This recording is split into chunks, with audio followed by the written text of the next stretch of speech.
안녕하십니까. 안녕하십니까. 용인기자협회장 최재현입니다. 예, 반갑습니다.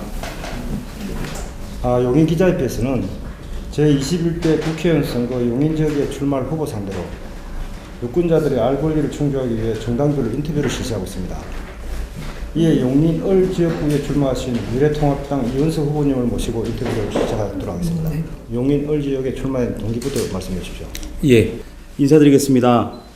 미래통합당 용인을 후보로 확정된 이원석 후보입니다. 네, 용인을은 제가 선택했다기보다는 자연스럽게 제가 살고 있는 곳이고, 저는 용인 영덕동에서 8년째 살고 있습니다. 저는 평범한 이웃이 정치에 나서게 된 것이고, 이웃이 정치를 실천하기 위해서 정치에 나선다면 이것저것 고려하는 것이 아니라 정말 내가 속한 이곳부터 나서야 한다고 생각했습니다. 그래서 자연스럽게 용인을에 출발을 하게 됐습니다. 이원석 후보께서는 용인을 지역구 현안사항이 무엇이라 생각하고 계시며, 특히 주민들이 만족할 만한 개발 계획은 무엇인지 말씀해 주십시오.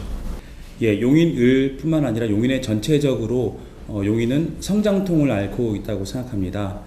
최근 인구 유입이 급격화되고 아파트 등 개발이 급격하게 진행되면서 이 서쪽부터 개발이 진행되고 있고 점점 동쪽으로 밀려오고 있는 상황에서 도로 등 기간 시설이 받쳐주지 못함으로 인해서 항상 도로가 막히고, 그러므로 인해서 주민들은 새로운 개발이 있어도 물류창고가 들어온다든지 새로운 대기업이 들어온다든지 하더라도 반대할 수밖에 없는 그런 구조적인 상황에 처해 있습니다.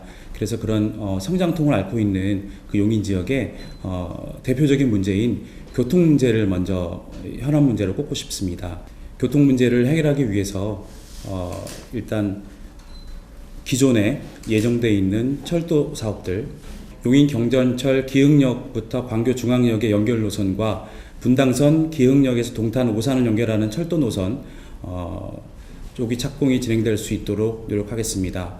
또한 출퇴근길에 고통을 해결할 수 있도록 하겠습니다. 기흥 IC는 진출입구가 상습적으로 정체되고 있습니다. 그리고 흥덕 IC 하행선 쪽 진출입로가 없습니다. 또한 보라동 일대의 극심한 교통 문제, 이 역시 모두가 용인의 급속한 성장으로 인한 성장통이라고 생각합니다. 그 부분에 중점적으로 생각하고 있고요. 또 하나 대표적인 것은 기흥구가 왜 조정지역인가, 이 부분에 대한 주민분들의 불만이 많으십니다.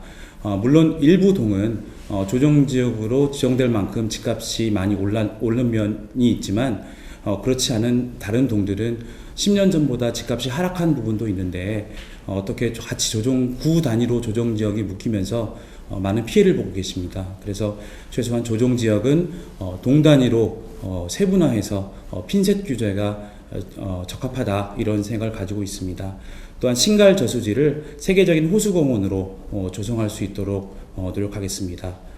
그리고 다른 복지를 비롯한 공약사항으로는 어르신들을 위한 금융 도우미 서비스, 그리고 주거 밀집 지역에 공영 주차장을 설치한다든지, 그리고 각 지역마다 지역 주치의 제도, 그래서 주민센터를 중심으로 각 지역과 의사 선생님들이 연결돼서 나를 가장 잘 아는 의사 선생님이 계속 나를 봐주시는 그런 제도를 활성화할 수 있도록 하겠고, 또한 가장 중요한 교육 문제, 부족한 학교를 더 신설할 수 있도록 노력하겠습니다.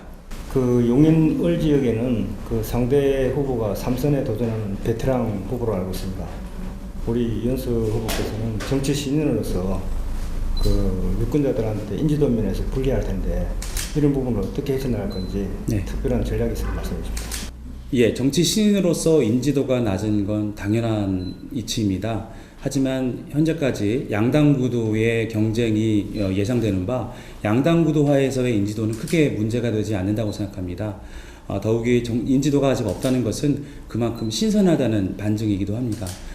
신선하다는 것은 후보자가 능력이 있고 주민 여러분께서 원하는 후보이기만 한다면 인지도 상승이 곧 지지율 상승으로 이어질 수 있는 장점도 있다고 생각합니다. 그런 면에서 인지도 문제는 크게 문제가 되지 않고 오히려 청년의 패기와 지난 기간 쌓아온 저의 전문성으로 승부할 수 있다고 생각합니다. 이원석 후보께서는 상대 후보보다 경쟁력에 대한 차별화된 장점이 있다면 무엇인지 말씀해 주십시오. 예, 우선 저의 경쟁력을 꼽자면 국제금융 전문가로서 또한 경영학 박사로서 쌓아온 그런 경험과 지식을 들 수 있겠습니다. 현재 코로나19 사태로 인해서 세계 증시가 폭락을 하고 금융시장이 요동치고 있습니다.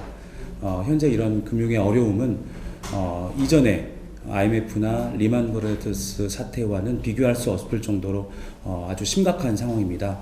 IMF는 우리 국내만의 문제였고 미국의 도움이나 IMF 도움을 통해서 우리가 해결할 수 있었지만 현재는 글로벌하게 위험이 진행되고 있고 또한 금융의 위기가 아니라 실물 경제에서 파생된 위험이 금융으로 전이된 부분이어서 당장 코로나 사태가 해결이 된다 하더라도 그 후유증은 상당할 것으로 보입니다.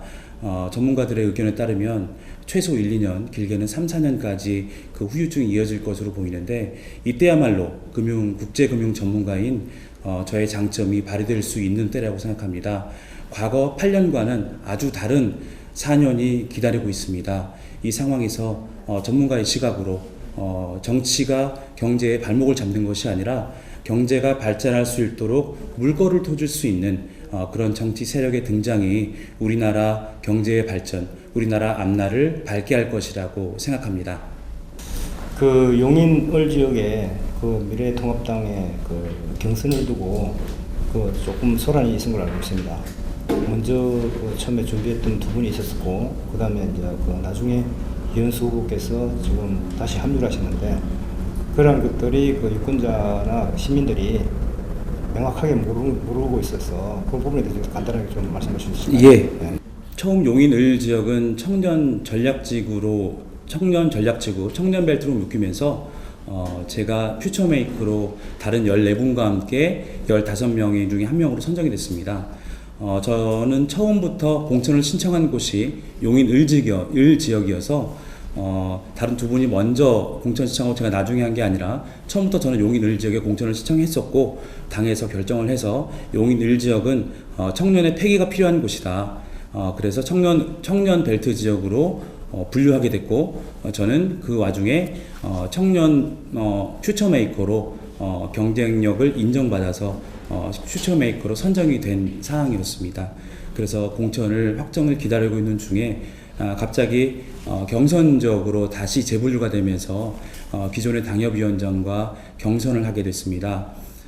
그 경선 과정에서 물론 기존 정치인과 인지도가 전혀 없는 청년 신인과의 경쟁이 기울어진 운동장이라고 주변에서 안타까운 말씀 많이 하셨는데 저는 당의 어떤 이의제기나 이런 걸 하지 않고 주어진 환경에서 최대한 빨리 적응해서 경선에 나서게 됐고 경선의 뚜껑을 열어보니까 청년과 신인에 대한 가점 10점 없이도 50.1% 대 49.9%로 순수한 완벽한 승리를 거둘 수 있게 됐습니다. 저는 이 결과를 보면서 이것이 저에 대한 지지도 있겠지만 그것보다도 얼마나 지역민들이 어떤 변화에 대한 갈망이 있으신지 그리고 꼭 승리해야 된다는 그런 갈급함이 있으신지를 알게 됐습니다. 그런 갈망과 갈급함이 어떤 청년 후보 이원섭의 투영대에서 나타났다고 생각합니다.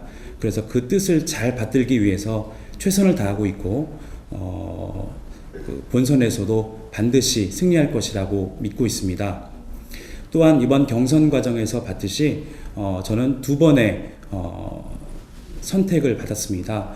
한 번은 당으로부터 퓨처메이커로 선정되면서 청년 후보로 합격을 받았고 또 한 번은 지역 주민으로부터 이것은 당원의 여론조사가 아니라 오픈 프라이머리 국민 경선으로서 전체 유권자의 뜻을 물어서 유권자께서 선택해 주신 저 이원섭이라는 후보입니다.